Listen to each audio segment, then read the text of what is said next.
For today's fight breakdown, we have one of my favorite moments to break down, and that is when police officers find themselves in situations where they have to get hands-on with somebody and they struggle because they don't know how to fight.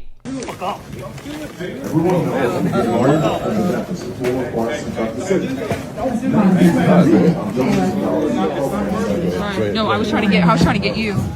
He's a cop, so he's going to take him out too. I know. Now, this is one of those situations that a lot of people could run into, whether you are a civilian just trying to protect yourself, whether you are in law enforcement, or if you're in sport, more specifically, if you're in jiu-jitsu training and competing in the gi. Nonetheless, it is a common grab when it comes to fighting or any sort of physical violence, so let me give you some options. I don't have a vest. We'll use a gi just to kind of demonstrate the same idea. A couple things that we have to keep in mind. Anytime somebody grabs material, whether it's a hoodie, vest, jacket, whatever, I need to deal with the grip very quickly, because if this person has really bad intentions, they can really manipulate my body with this grip. They can push and drive me away, they can pull me in. If for whatever reason they had a weapon in this hand, such as like a knife, he can stiff arm me away, and as I'm trying to get in, he can just sit there and attack me, and it's gonna be very difficult for me to get close. So we do have some options. I'm gonna show you ways that you can break this grip, but I'm going to show you ways that I would not recommend for this specific situation. First and foremost, I can grab the wrist, I'm going to step back, and I'm just going to pull this arm straight off. Ideally, I'm doing it with the intent of like trying to put his hand to his chest. Now, if he also was wearing long sleeves or a jacket, I could also grab the sleeves themselves. Same idea. As I step back, I'm stiff arming that all the way across. Now, other options that you have, if I am in range, I can also just kind of ignore the grip and just go for throwing an overhand or even a cross, again, depending on the range. Now, the problem with throwing strikes in a fight, especially in situations like this with law enforcement, is I am not going to have control of this person, and it is going to be 100% dependent on who is a better striker or who is a luckier striker, because again, anybody can get knocked out with a lucky punch. So if I go to separate this grip, and before I even have a chance to throw a punch, he just fires off a shot right away, that could be the end of the fight right there. Or maybe I miss my first punch and he comes up with a punch, knocks me out right then and there. So unless you are trying to fully just go hands-on and we're just going to start trading punches, I would recommend that you focus on trying to control the arm and use this grip to get closer to them rather than trying to separate and resort to striking. Even if you're like, oh, I want to separate the grip to get some space so I can access my tools, again, it's not going to be that simple. The moment I separate this grip, this person is going to come right back onto you, whether they grab you or hit you, because I haven't done anything to end the threat. All I've done is separate it myself.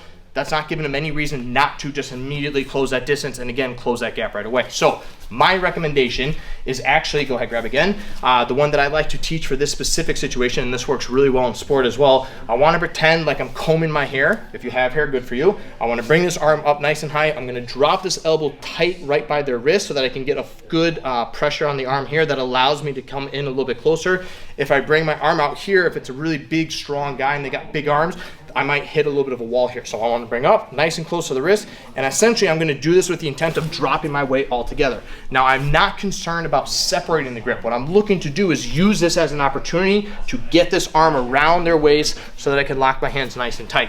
So as I bring this arm up and I drop it down, I also want to change levels, and I'm going to drive into them a little bit. I'm not looking to just grab the waist and stop. I want to continue driving in, because the moment I stop, again, I'm giving this guy all the time in the world to start separating himself from me. He can start working different grips. He can just go right for striking, whatever the case is. I'm giving him opportunities to start fighting back.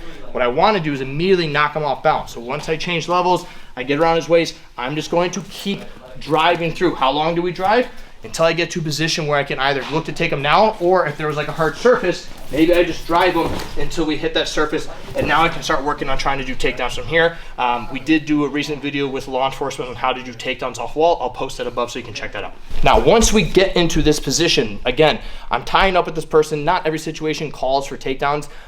If we're talking for like a law enforcement perspective, I do want to work towards a takedown position so that we can get to a cuffing position. So a few options that we have from here. Number one, right into body lock. My hands are in a good position. I'm going to square up and suck my hips in. And as I suck my hips in, I'm making a tight grip. I'm going to pull his back towards me, lock out that back, and we're literally just going to walk him all the way down to the ground, where now we can start working towards dominant control and cuffing positions. Other options that we have here, you do have some inside leg sweeps here. I can either work towards the outside leg, and I can scoop with the outside leg, step all the way through. We can drive them straight down to the ground. Again, be careful of your knees here, but this does allow me to start working off towards the side where we can get to like a side control position.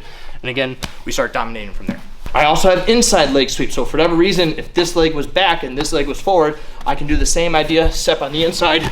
We look to take him straight down right away. If he's posting on his arm like this, ride that through. And again, we can start working towards cuffing positions. Now, ideally, from a law enforcement perspective, and again, this requires officers to train grappling a bit. When you get into these body lock positions, I would recommend working off on an angle, ideally putting your firearm side far away from their hands. And I want to start looking to isolate. The nice thing with having an underhook is I've already isolated this far arm. There's not much that he can do from here, especially when I start getting my head involved and I start closing this distance. It makes it difficult for him to really do much with this hand. Once I get here though, I want to start isolating and getting to a split seatbelt. Now, if I get here and he starts fumbling with my hands right away, well then that's a perfect opportunity for me to catch and I can go for that split seatbelt. If I go here and he starts reaching for me or trying to push off, I grab the wrist, I punch that hand through, I lock it back up into a split seatbelt, and now we can let the pressure in. This is an ideal position for law enforcement because I can take them down and go right into a cuffing position. So when we're looking to do that, we'll just turn this way for a minute. I'm gonna dump him on this side, pinning this arm to the ground, and right away, I'm gonna look to just kind of pressure in a little bit. Now, because this arm is pinned under his body, what I'm gonna look to do, drive my shoulder to his head as I work and open up my hips. As I do that, this hand is gonna reach, grab his wrist, and I'm going to pluck this arm out from underneath, and I'm gonna walk back and pin it up nice and tight behind his back. Now from here, again, if we're going for like a cuffing position, I'm gonna pitch this elbow up nice and high. I'm gonna drive my hips underneath so that I have his arm completely trapped at this point. Again, one arm completely isolated. If he's got this arm out, well, it's nice and easy, we can go from there. If he's being a smarty pants and he's tucking this arm underneath and he doesn't want me to get it, well then that's where we start going for these cross faces and I start posting or I start twisting this way until he posts that arm out exactly. Drive in, pop that arm through, and now we got both arm pinned and we can go for a cuffing position from there. So all in all, you have a lot of ways that you can deal with these collar grab grips. Again, the moment somebody grabs your clothing, whatever your situation you're in, deal with the grip right away. My recommendation, as much as we can separate this grip, I don't always recommend it because of the fact that I'm now dependent on my ability to strike. My advice, especially in this specific situation, elbow straight up, drop that arm, collapse and drive into them a little bit. Again, if there's a hard surface, drive them right into the surface and pin them. From here, I got outside sweeps. If his other leg is forward, I got inside sweeps. I also have a body lock takedown. My preference though, work off towards this angle, look to get that split seatbelt, bring them down to the ground, and we get into a cuffing position from there.